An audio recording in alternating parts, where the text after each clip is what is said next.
Guys, അപ്പോൾ എല്ലാവർക്കും നമ്മുടെ പുതിയ വീഡിയോയിലേക്ക് സ്വാഗതം. ആൻഡ് ഇന്ന് നമ്മൾ ചെയ്യാൻ പോകുന്നത് ഒരു കുക്കിംഗ് വീഡിയോ ആണ് കേട്ടോ. കുക്കിംഗ് വീഡിയോ എന്ന് പറയുമ്പോൾ തന്നെ ഒരു റൈസ് ഐറ്റം ആണ്, നല്ല സ്പൈസി ആയിട്ടുള്ളൊരു ബിരിയാണി, നോർമൽ ടൈപ്പ് ബിരിയാണിയാണ് ഇന്ന് നമ്മൾ ചെയ്യുന്നത്. അതായത് ചിക്കൻ ഒന്നും ആഡ് ചെയ്തിട്ടില്ല, പക്ഷെ കഴിക്കുമ്പോൾ കുറച്ച് ചിക്കൻ ബിരിയാണിയുടെ ഒരു ടേസ്റ്റ് വരുന്ന രീതിയിൽ, അതായത് വെജിറ്റേറിയൻസിന് കഴിക്കാൻ പറ്റുന്ന ഒരു ടൈപ്പ് ചിക്കൻ ബിരിയാണി ടേസ്റ്റിലാണ് ഇന്ന് ചെയ്യുന്നത്.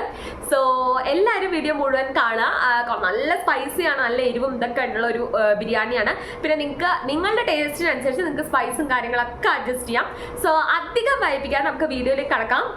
അതിന് മുമ്പ് എൻ്റെ സബ്സ്ക്രൈബേഴ്സിനും എൻ്റെ വീഡിയോ കാണുന്ന എല്ലാവർക്കും താങ്ക് യു സോ മച്ച്. കാരണം നിങ്ങളുടെ എല്ലാ വ്യൂസും അതേപോലെ തന്നെ സബ്സ്ക്രിപ്ഷൻസും കോമെന്റ്സും ഒക്കെ എനിക്ക് വളരെ വാല്യുബിൾ ആണ്.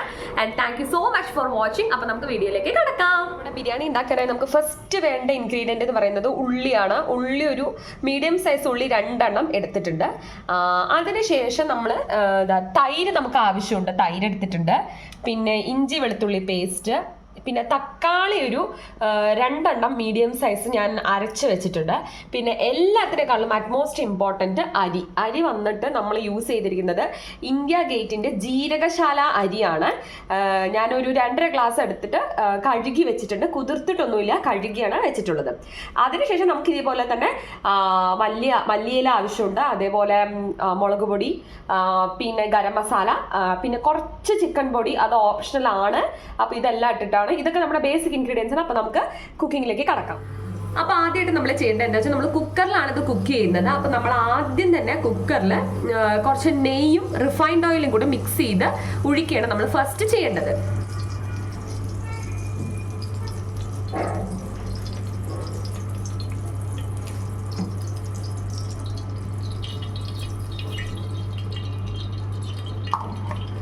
അപ്പോൾ എണ്ണ ചൂടായി വന്നതിന് ശേഷം നമുക്ക് ഇതിലേക്ക് ഹോൾ സ്പൈസസ് ഇട്ട് കൊടുക്കാം.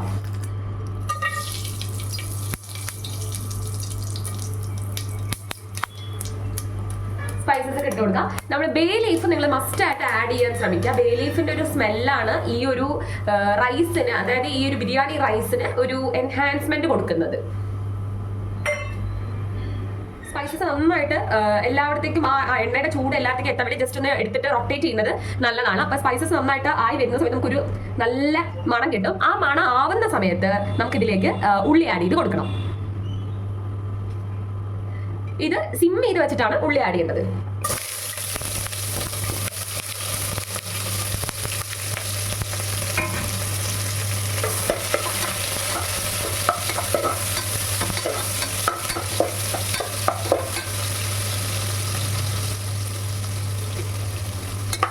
ഉള്ളിയുടെ ഒപ്പം തന്നെ നമുക്ക് കുറച്ച് ഉപ്പ് ആഡ് ചെയ്ത് കൊടുക്കാം.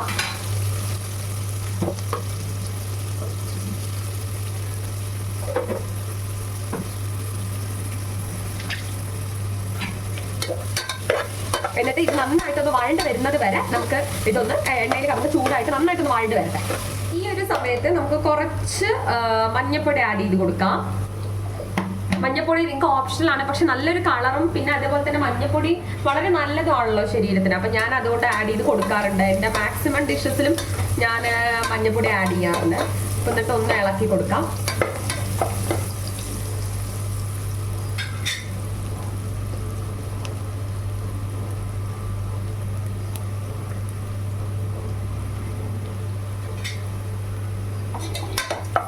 ഏകദേശം വഴണ്ട് വന്നിട്ടുണ്ട്. അതായത് ഓവറായിട്ട് ഇങ്ങനെ ബ്രൗൺ ഒന്നും ആവണ്ട, ജസ്റ്റ് ഒരു ഗോൾഡൻ കളറൊക്കെ ആയി കിട്ടിയാൽ തന്നെ മതി.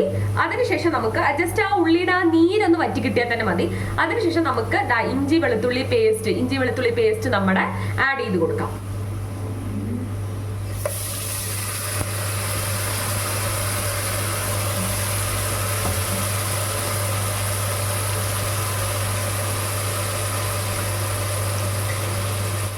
സിമ്മിലിട്ട് നന്നായിട്ട് ഇളക്കി കൊടുക്കണം. മെല്ലെ തിരി കൂട്ടി തിരി താഴ്ത്തി, അങ്ങനെ താഴ്ത്തി കയറ്റി ഇറക്കി നന്നായിട്ടൊന്ന് ഇളക്കി കൊടുത്തോണ്ടേ ഇരിക്കണം. കൈ വിടാതെ ഇളക്കുക. എനിക്ക് മാത്രമേ നല്ല ഇതായിട്ട് നന്നായിട്ട് വഴണ്ട് കിട്ടുള്ളൂ. നന്നായിട്ടൊന്ന് ഇളക്കി ഞാനപ്പോൾ ഈ ഇഞ്ചി വെളുത്തുള്ളി പേസ്റ്റ് ഒന്ന് വഴട്ടിയിട്ട് വരാം. നമ്മുടെ ഇഞ്ചിയും വെളുത്തുള്ളിയും പേസ്റ്റ് ആഡ് ചെയ്തതൊക്കെ നന്നായിട്ട് വഴണ്ട് വന്നിട്ടുണ്ട്, ഒരു ചെറിയ ബ്രൗൺ കളറിലേക്ക് എത്തിയിട്ടുണ്ട്. ഇനി നമ്മൾക്ക് ഇതിലേക്ക് ആഡ് ചെയ്യേണ്ടത് മല്ലി ഇലയാണ് കേട്ടോ. അപ്പോൾ മല്ലിയില കഴുകി മുറിച്ച് വെച്ചിട്ടുണ്ടായിരുന്നു. അപ്പൊ ഇത് നമുക്ക് ഇതിലേക്ക് ആഡ് ചെയ്യാം. എന്നിട്ട് നമുക്കൊന്ന് ജസ്റ്റ് ഇളക്കി കൊടുക്കാം.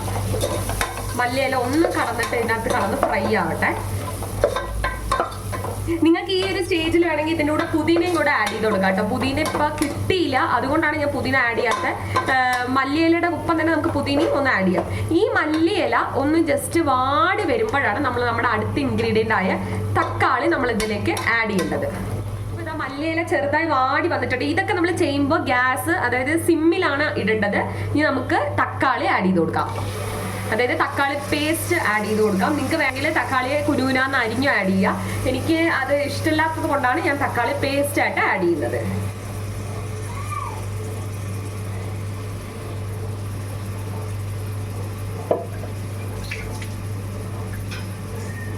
ഈ തക്കാളി ഇതിൽ കടന്ന് നന്നായിട്ട് വഴണ്ട് കിട്ടണം. നന്നായിട്ട് വഴണ്ട് വരട്ടെ ഇത്. എന്നിട്ട് ഞാൻ വഴട്ടിയിട്ട് വരാം കേട്ടോ. അപ്പൊ തക്കാളിയൊക്കെ വഴണ്ട് വന്നു. നിങ്ങൾക്ക് കാണാം ഈ എണ്ണ ഇങ്ങനെ മേലെയും സൈഡിലൊക്കെ ആയിട്ട് തെളിഞ്ഞ് കാണുന്നത്. ഇതാണ് തക്കാളി വഴണ്ടതിന്റെ ഒരു കറക്റ്റ് ഒരു ഇതെന്ന് പറയുന്നത്. അതായത് കറക്റ്റ് ലക്ഷണം ഇതാണ് കേട്ടോ. ഇതിലേക്ക് നമ്മൾ ബിരിയാണി മസാലയാണ് ആഡ് ചെയ്യുന്നത്. നമുക്ക് ബിരിയാണി മസാല അത് ഒരുപാടൊന്നും വേണ്ട, കുത്ത് ടേസ്റ്റ് ഒരുപാട് വരും. കുറച്ച് ബിരിയാണി മസാല, എനിക്ക് അളവ് പറഞ്ഞു തരാനൊന്നും അറിയുന്നില്ല, കുറച്ച് ബിരിയാണി മസാല ആഡ് ചെയ്തു. അതിനുശേഷം ഇനിയുള്ള നെക്സ്റ്റ് സ്റ്റെപ്പ് എന്ന് പറയുന്നത് ഓപ്ഷനാണ്. അതായത് ഞങ്ങൾ കുറച്ച് ചിക്കൻ പൊടിയും കൂടെ ആഡ് ചെയ്യാറുണ്ട്. അതായത് ഞങ്ങൾക്ക് അതിൻ്റെ ആ ഒരു ടേസ്റ്റ് ഇഷ്ടമുള്ളത് കൊണ്ട് ചിക്കൻ പൊടി ആഡ് ചെയ്യും. ചിക്കൻ പൊടിയുടെ ആ മണം ടേസ്റ്റ് ഇഷ്ടമുള്ളത് കൊണ്ട് ചിക്കൻ പൊടി ആഡ് ചെയ്യും. ഇത് നിങ്ങൾക്ക് വേണമെങ്കിൽ ഈ ഒരു സ്റ്റെപ്പ് സ്കിപ്പ് ചെയ്യാം. ഓക്കെ, അപ്പൊ ഞാൻ ചിക്കൻ മസാലയും കൂടെ ആഡ് ചെയ്യട്ടെ കേട്ടോ. കുറച്ച് ചിക്കൻ മസാലയും കൂടെ ആഡ് ചെയ്തു.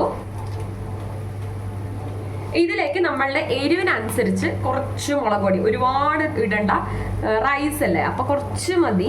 കാരണം ഇതൊക്കെ ആഡ് ചെയ്യുന്നുണ്ടല്ലോ. കുറച്ച് മുളക് പൊടി,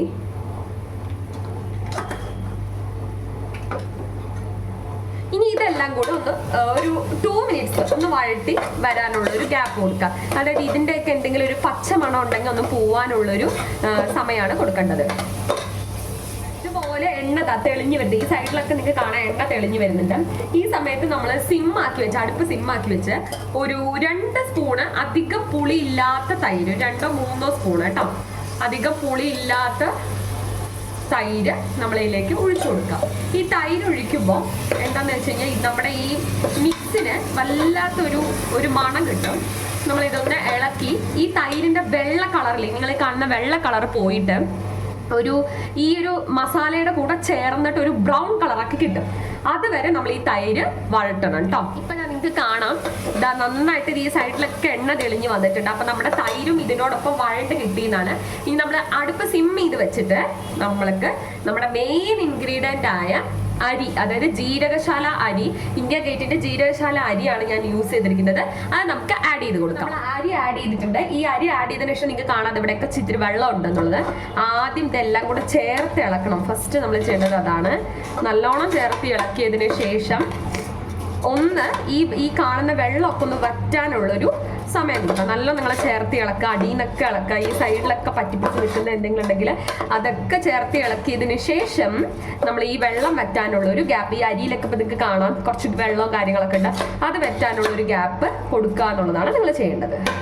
അത് നമ്മൾ അരിയെ ഫ്രൈ ചെയ്യാന്ന് വേണം പറയാം. അപ്പൊ അത് വെള്ളം ഒന്ന് വറ്റട്ടെ. ഏറ്റവും കൂടുതൽ ശ്രദ്ധിക്കേണ്ട കാര്യം എന്താ വെച്ച് കഴിഞ്ഞാൽ ഒരിക്കലും അരിയിലെ വെള്ളം വറ്റാതെ നമ്മൾ അരിയെ പിന്നെയും വേവിക്കാൻ വെള്ളം ഒഴിക്കരുത്. കാരണം അത് കൂടുതൽ വെന്ത് കുഴഞ്ഞു പോകും അരി. അതുകൊണ്ട് ഇപ്പം നിങ്ങൾ കാണുന്ന പോലെ ഈ വെള്ളമൊക്കെ ഒന്ന് വറ്റിച്ചെടുത്ത് അരി ഒന്ന് മസാലയുടെ കൂടെ ഫ്രൈ ആയതിനു ശേഷം മാത്രം നിങ്ങൾ വേവിക്കാനുള്ള വെള്ളം ആഡ് ചെയ്യുക. അതല്ലാതെ ആഡ് ചെയ്ത് കഴിഞ്ഞാൽ അരി മുഴുവൻ കുഴഞ്ഞ്, ഇപ്പൊ പൊങ്കൽ പോലത്തെ ഡിഷസ് ഒക്കെ ആണെങ്കിൽ കുഴപ്പമില്ല.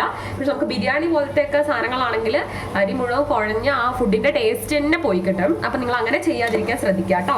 ഈ വെള്ളം മുഴുവൻ വറ്റിയ, പിന്നെ അത് മാത്രമല്ല കൈവിടാതെ ഒന്ന് ഇളക്കി കൊടുക്കണം. ഇല്ലെങ്കിൽ അരി മുഴുവൻ അടിയിൽ ഒട്ടിപ്പിടിക്കാനുള്ള ചാൻസസും ഉണ്ട് കേട്ടോ. അരിയിലെ വെള്ളമൊക്കെ വറ്റി കഴിഞ്ഞു. ഇനിയിപ്പോ ഞാൻ 2.5 ഗ്ലാസ് അരിയാണ് എടുത്തിരിക്കുന്നത്. അപ്പൊ അതിലേക്ക് 5 ഗ്ലാസ് വെള്ളം നമുക്ക് ഒഴിക്കാം. അരി എടുത്ത് അതേ ഗ്ലാസ് തന്നെ വെള്ളം എടുക്കാം. ഞാൻ വെള്ളം ഒഴിക്കാം. എന്നിട്ട് ഈ സൈഡിൽ നിൽക്കുന്ന അരിയും കാര്യങ്ങളൊക്കെ ഒന്ന് ഒതുക്കി എടുക്കുക. അതിനുശേഷം ഈ വെള്ളത്തിലേക്ക് അരി ഒന്ന് ഇളക്കി കൊടുക്കുക. എന്നിട്ട് ഈ ഒരു സമയത്ത് നമ്മൾ ഉപ്പും എരിവും ഒക്കെ ഒന്ന് ജസ്റ്റ് നോക്കണം. എന്തെങ്കിലും കുറവുണ്ടെങ്കിൽ നിങ്ങൾ ആഡ് ചെയ്ത് കൊടുക്കുക.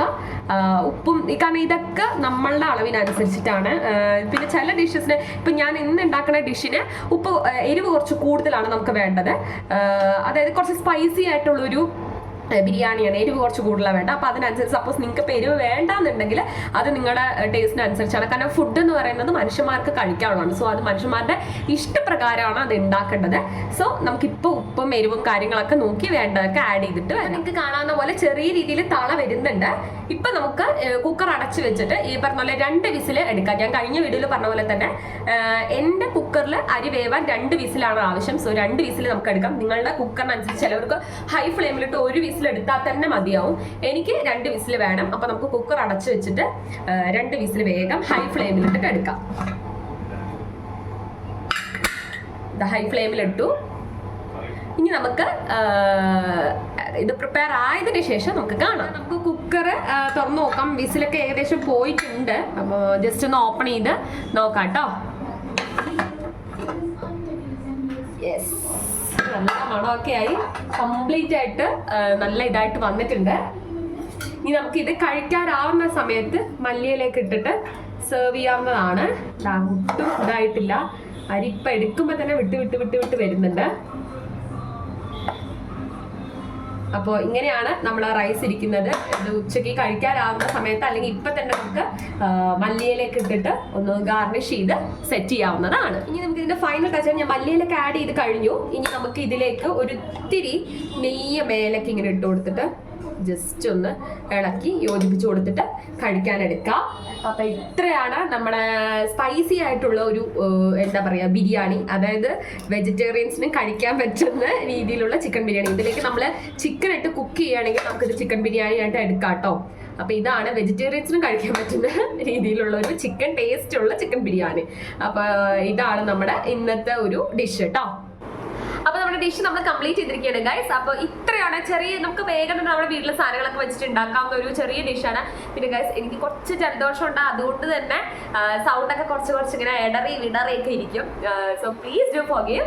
അപ്പം എല്ലാവരും ഒന്ന് ട്രൈ ചെയ്ത് നോക്കുക ഡിഷ്. അതേപോലെ തന്നെ നമ്മുടെ ചാനൽ ലൈക്ക് ചെയ്യുക, ഷെയർ ചെയ്യുക, സബ്സ്ക്രൈബ് ചെയ്യുക. നിങ്ങളുടെ ഓരോ സബ്സ്ക്രിപ്ഷൻസും എനിക്ക് ഒരുപാട് വിലപ്പെട്ടതാണ് guys. So see in the next video. Bye by.